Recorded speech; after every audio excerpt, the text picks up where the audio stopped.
Hey, Felicia from Coast of Maine here.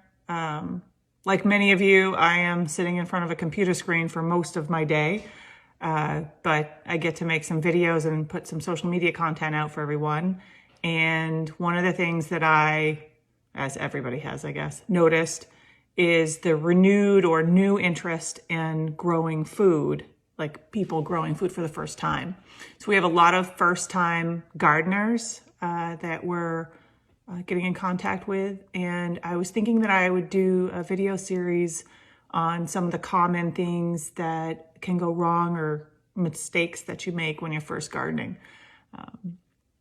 In addition to my role at Coast of Maine, I am a market farmer and absolutely love to share what I've learned over the course of a couple decades farming. So I'm hoping that that will be useful to everyone. And I think we'll start with the top 7 things I can think of that are really common mistakes. So I'll do different videos for each one, but they're exploring hardiness zones, like where you are in the country versus what kind of climate you have,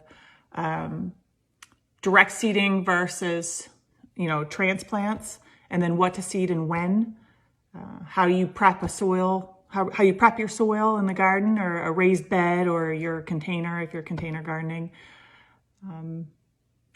crowding and thinning after you've planted, succession planting, so don't plant all the same things all at once, weeding and mulching, so management once it's out in the field, and then end of season chores. So hopefully these will be useful to you. And if there's anything else that you're interested in seeing, just drop a note down here and I'll address it.